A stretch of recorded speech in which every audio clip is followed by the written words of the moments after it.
Hola,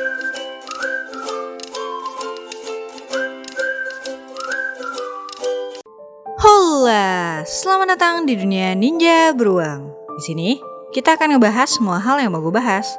Di video kali ini kita ingin ngebahas tentang bencana nuklir terparah yang pernah terjadi sepanjang sejarah, yaitu meledaknya reaktor nuklir Chernobyl di tahun 1986 atau yang lebih dikenal dengan nama bencana Chernobyl. Gimana kisah selengkapnya? Yuk langsung aja kita masuk ke pembahasannya.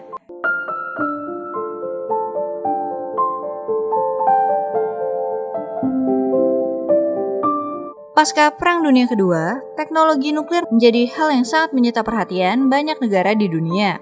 Setelah dipelajari lebih lanjut, para ilmuwan menyadari jika energi nuklir bisa dimanfaatkan untuk hal lainnya, seperti untuk menghasilkan uap yang dikembangkan kembali menjadi pembangkit listrik yang lebih ramah lingkungan, tahan lama, dan cenderung lebih murah.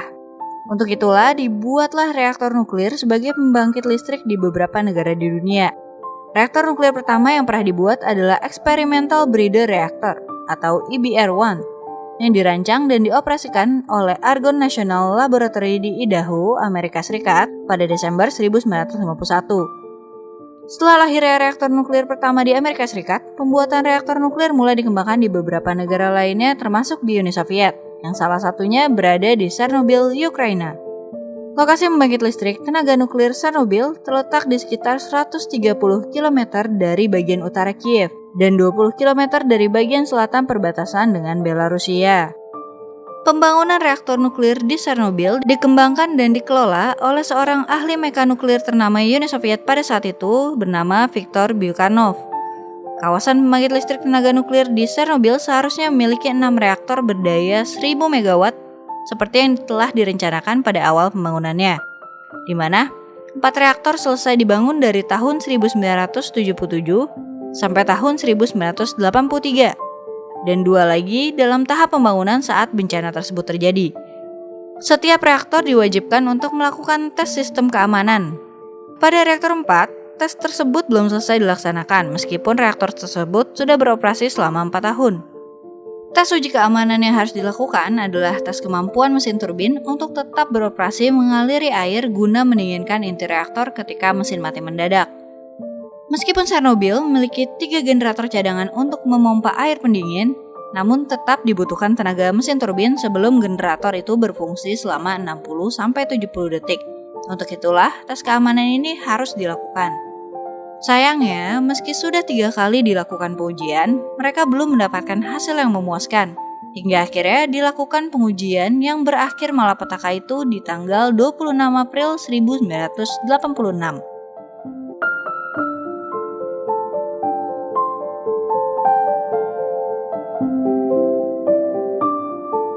Semestinya tes tersebut dilakukan di siang hari oleh para petugas teknisi yang lebih berpengalaman. Sayangnya harus ditunda karena permintaan pasokan listrik untuk produksi akhir bulan yang memaksa Bukhanov memberikan mandat kepada kepala teknisi Nikolai Fomin dan deputi kepala teknisi Anatoly Dyatlov untuk melakukan tes tersebut pada malam hari. Hal yang sangat disayangkan adalah teknisi yang bertugas pada malam hari itu belum memiliki banyak pengalaman dan mereka juga tidak memiliki persiapan yang cukup untuk mempelajari apa yang harus mereka lakukan pada tes malam itu. Ketika tes mulai dilakukan, tenaga reaktor hanya 200 MW, padahal untuk melakukan tes minimal mereka harus memiliki 700 MW tenaga reaktor. Kepala shift teknisi Alexander Akimov dan teknisi Leonid Toptunov yang berjaga pada malam itu sudah memberikan peringatan kepada Dyatlov untuk menolak meneruskan tes dengan alasan keamanan. Pada saat itu, Dyatlov yang merasa penundaan tes akan membawa dampak buruk bagi karirnya membuatnya memaksa para petugas tersebut untuk tetap meneruskan tes. Jadilah, awal dari bencana nuklir ini pun dimulai. Ketika awal tes, terjadi peningkatan panas akibat kekurangan tenaga listrik untuk memompa air ke dalam reaktor, di mana panas berlebih mengakibatkan daya reaktor melonjak cepat hingga 30.000 MW atau 10 kali lipat dari batas normal yaitu 3.000 MW. Para insinyur yang pada saat itu bertugas langsung panik mengetahui hal tersebut dan menekan tombol AZ5, yaitu tombol yang biasa digunakan untuk mematikan reaktor. Namun, alih-alih mematikan reaktor, tombol tersebut malah memicu ledakan pada tutup tangki reaktor yang berbobot 1000 kg.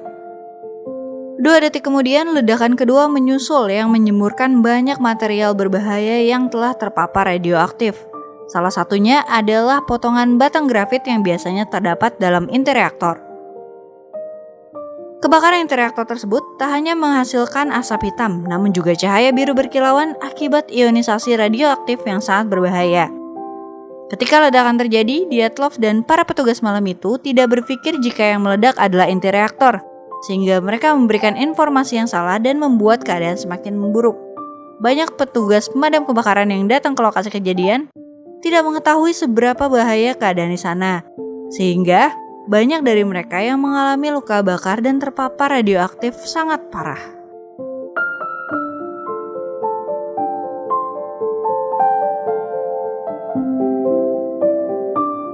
Karena menerima informasi yang tidak akurat dan tidak tahu besarnya bahaya radiasi akibat ledakan tersebut, awalnya pemerintahan Soviet sempat menutup-nutupi kejadian ini.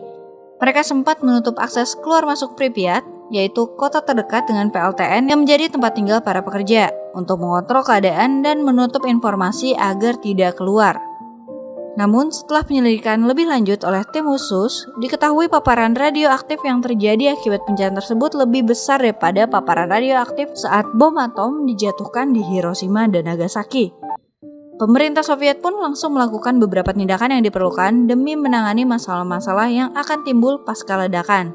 Beberapa di antaranya adalah melakukan evakuasi besar-besaran pada seluruh warga kota Pripyat dan membuat zona eksklusif berbentuk lingkaran berjarak 30 km dari pusat ledakan.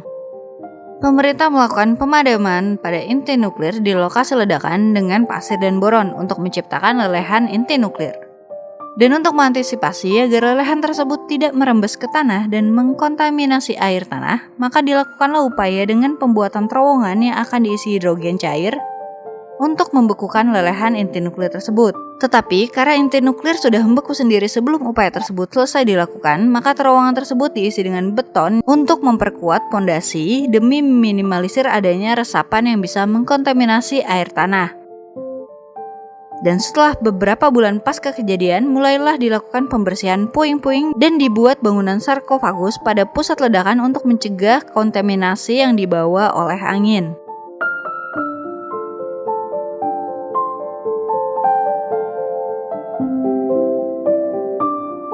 Akibat kejadian ini, setidaknya 31 orang dinyatakan tewas akibat paparan radioaktif tingkat tinggi dan ribuan orang terkena penyakit jangka panjang karena paparan radioaktif yang terbawa di udara.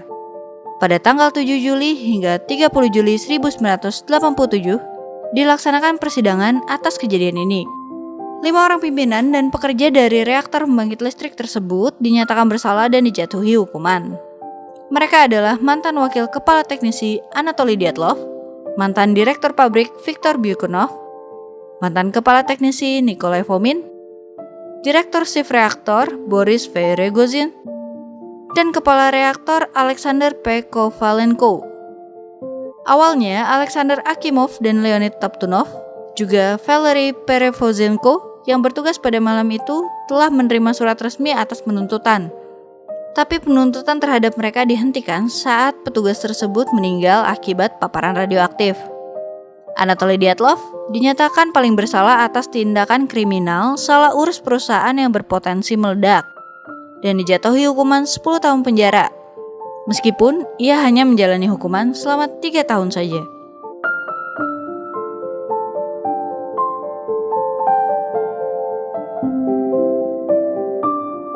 Itulah kisah tentang kecelakaan reaktor nuklir Chernobyl yang menjadi kecelakaan reaktor nuklir terbesar yang terjadi akibat kelalaian manusia. Semoga kejadian tersebut bisa jadi pelajaran dan tidak akan terulang lagi kemudian hari. Terima kasih buat kalian yang sudah menonton video ini. Mohon maaf jika ada salah-salah kata dan salah informasi. Bisa minta tolong untuk dikoreksi di kolom komentar. Semoga video ini bermanfaat dan bisa menghibur kalian. Kalau suka videonya, kalian bisa klik like-nya dan share video ini. Dan mau minta tolong untuk klik tombol subscribe-nya untuk membantu channel ini supaya bisa lebih baik lagi. Sekali lagi, terima kasih dan salam dari Ninja Beruang. Sampai ketemu di video selanjutnya. Bye-bye!